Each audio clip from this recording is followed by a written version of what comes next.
শুভ সকাল বন্ধুরা। ভক্তিতে শক্তি অনুষ্ঠানে প্রতিদিনের মতন চলে এসছি সাধক বামাকাফা একটু কিছু অংশের মধ্যে। দশমহাবিদ্যার আমরা ভুবনেশ্বরী পড়েছি, বগলামুখী পড়েছি, আজ পড়ব আমরা মাতঙ্গী।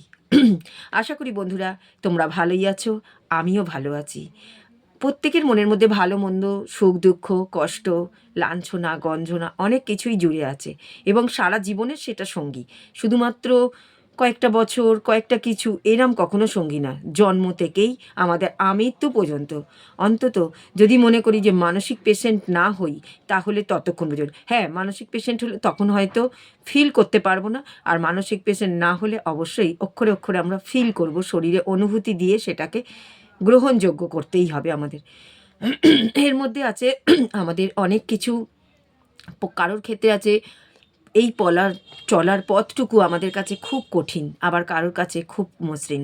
সেটাও কিন্তু আমাদের কর্ম আর ভাগ্য দুটোর সংযোগস্থল আমাদের এই জিনিসটা আমাদের নির্বাচন করে দেয়। আর তার ওপর আছে তো অবশ্যই ওপরওয়ালা আছে। তা বন্ধুরা তোমরা কেমন আছে অতি অবশ্যই জানানো। অনেকেই খুব সুন্দর সুন্দর কমেন্ট করছে, এবং শুধু কমেন্ট করছে বলছে ওরম বলবো না, ঠিক তাদের মনের কিছু জিনিস অনেকেই বলছে খুব ভালো। কালকে যেমন খুব সুন্দর শ্যামল মণ্ডল খুব সুন্দর কমেন্ট করেছে, তো বলেছে দিদি আমার এই পার্টটি খুব ভালো লেগেছে। আমি বললাম হ্যাঁ আমি ফেসবুকেও দিই, আর ইউটিউবেও নতুন 1-2-3 দিন দেওয়া হচ্ছে, কিন্তু এখনও মনে হচ্ছে শো করছে কি না জানি না।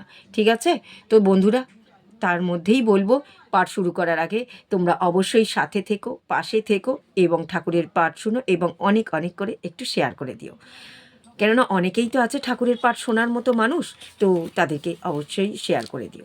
তো চলো বন্ধুরা আজকে চলে যাচ্ছি সাধক বামাখ্যাপারীর মধ্যে অংশটি মাতঙ্গী, অর্থাৎ দশ মহাবিদ্যার কিছু অংশ দিয়েছে তার ভেতরে।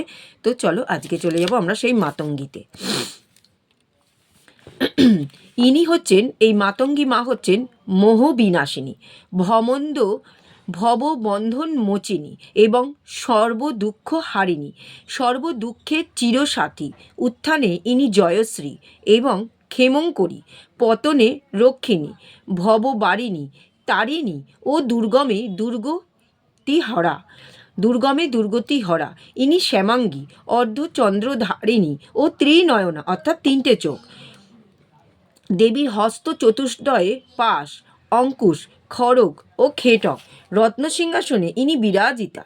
ব্রহ্মকমলে মাতঙ্গীকে মাতঙ্গ মুনির কন্যা বলা হয়েছে। নারদ পঞ্চরাত্র মতে শিবকে চণ্ডাল এবং শিবকে চণ্ডালই বলা হয়েছে। আবার একবার লাইনটি পড়ছি, নারদ পঞ্চরাত্র মতে শিবকে চণ্ডাল এবং শিবকে চণ্ডালীও বলা হয়েছে। এরই নাম মাতঙ্গী।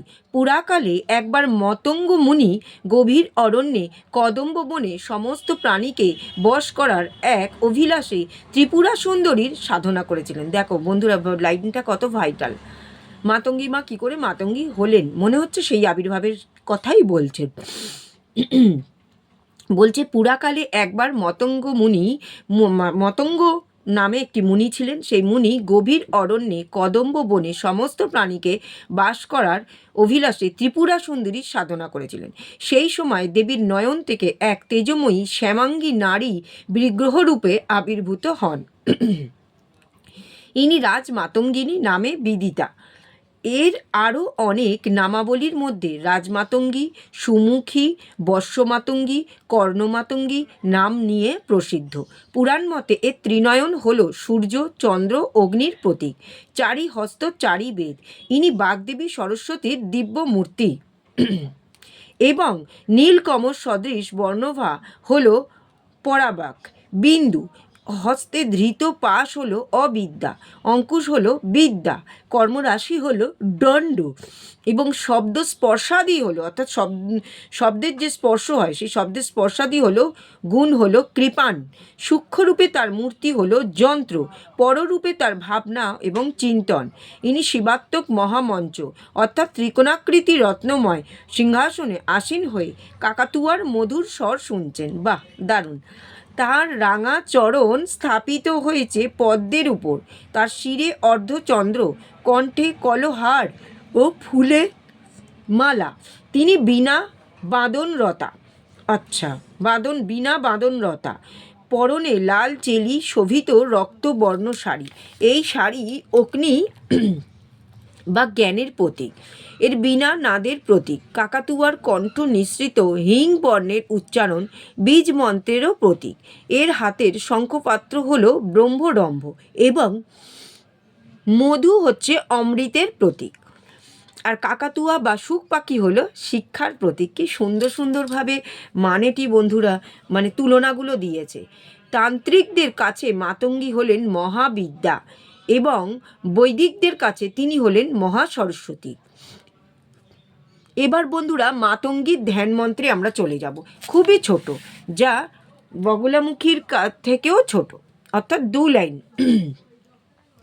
ওং শ্যামাঙ্গিং শশীশেখরং ত্রিনয়ং রত্নসিংহাসন স্থিতম বেদৈ বাহু দণ্ডৈরসি খেটক পাশাঙ্কুশ ধরাম।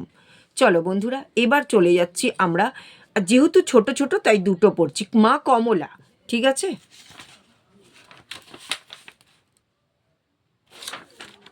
হ্যাঁ, চলো মা কমলার একটা প্যারাগ্রাফ পড়ছি, কেননা মা কমলা দেখছি অনেকটাই বড়, তার মাঝখানে হ্যাঁ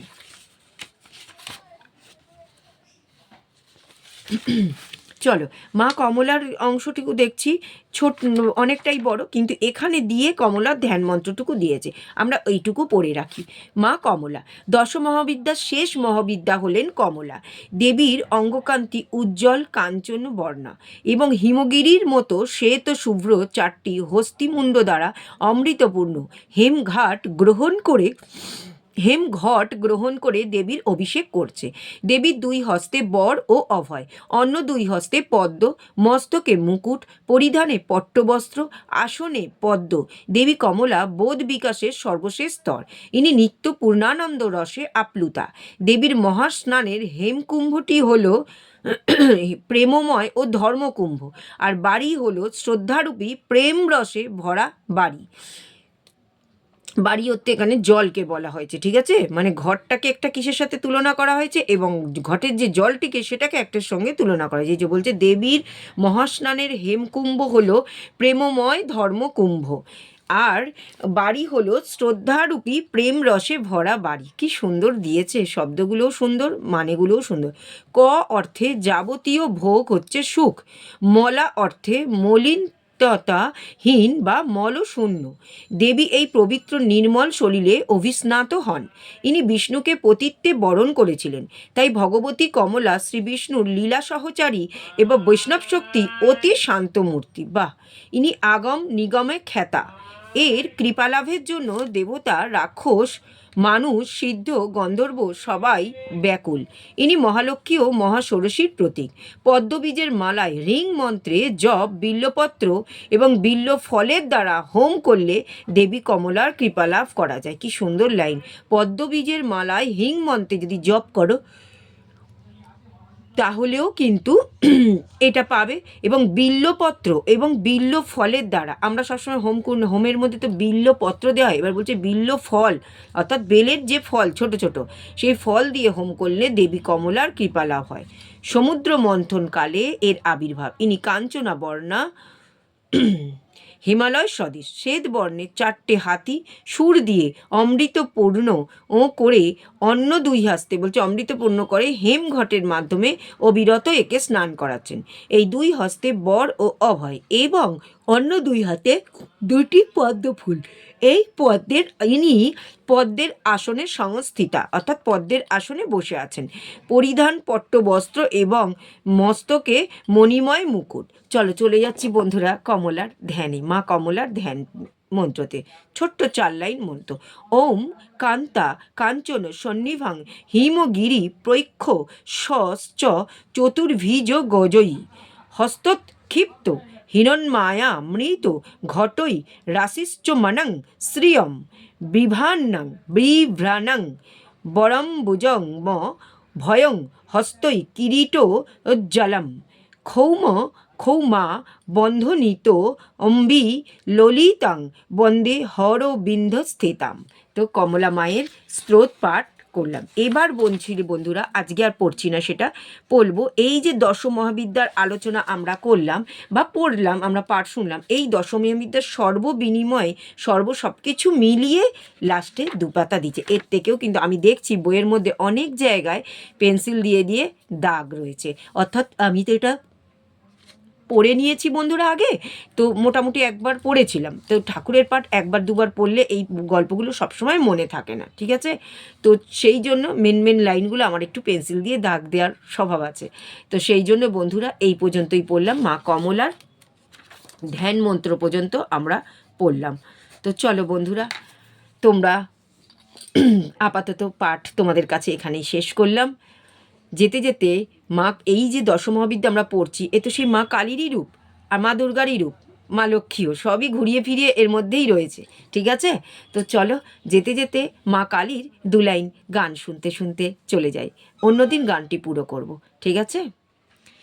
কালো মেয়ের পায়ের তলায় দেখে যা আলোর নাচন, কালো মেয়ের পায়ের তলায় দেখে যা আলোর নাচন, রূপ দেখে দেয় বুক পেতে শিব, মায়ের রূপ দেখে দেয় বুক পেতে শিব, যার হাতে মরণ বাচন, দেখে যা আলোর নাচন, কালো মেয়ের পায়ের তলায় দেখে যা আলোর নাচন।